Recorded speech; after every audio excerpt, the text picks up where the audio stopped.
50 ans de formation au journalisme, c'est un événement. Et ça ne tombe pas par hasard. 50 ans de formation des journalistes. Une véritable révolution. C'est une grande émotion.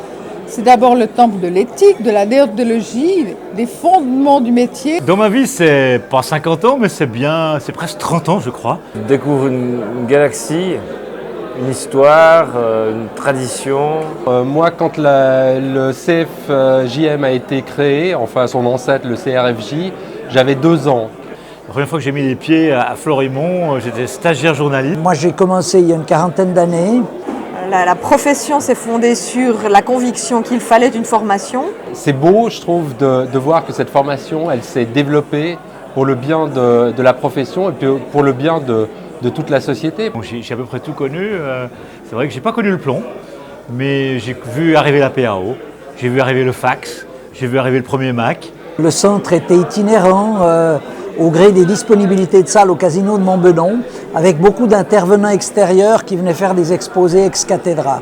Et chacun des directeurs à son tour, et depuis longtemps, depuis 1965, a été à sa façon le gardien du temple. Ça veut dire de quel temple s'agit-il?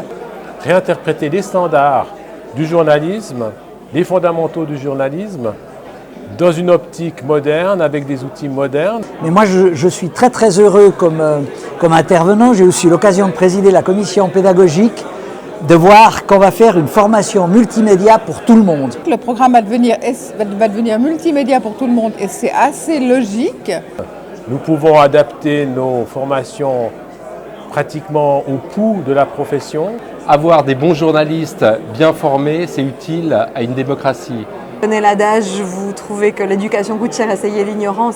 Il n'y a rien de plus vrai, en particulier dans le journalisme. Je me rappelle quand j'ai claqué la porte du CRFJ parce que j'étais stagiaire, qu'on nous a demandé de faire un article, j'ai dit pour qui on écrit, on m'a dit ça n'a pas d'importance. Trouver des moyens d'apporter de la plus-value à l'information, ça me donne envie de faire cette école en fait. Je crois que le temple évolue. Il était gothique, il est devenu baroque, mais il va continuer à être tout à fait bien gardé. Si j'aime aujourd'hui vis-à-vis de tout ce que j'ai vécu, c'est que les gens qui sont à sa tête font leur boulot pour le bien du métier.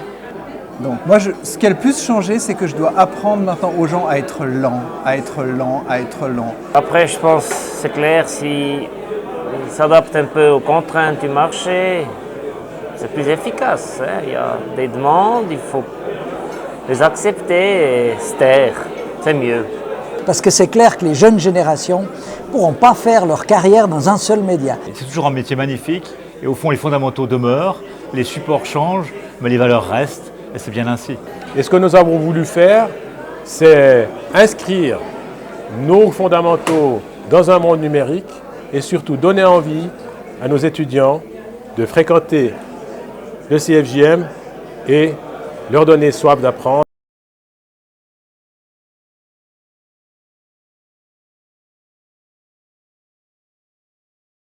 Qu'est-ce que je dois dire, moi? Je sais pas quoi raconter. Mais ça tourne. Alouette, alouette, gentil alouette. C'est un peu sentencieux. J'arrive pas à la parole. Et je regarde la caméra ou je regarde où? 4, 3, 2, 1, la vie est belle. Faire 100, c'est un horrible anglicisme. Alors c'est parti ou bien? Ouais, non, c'est trop fort ça.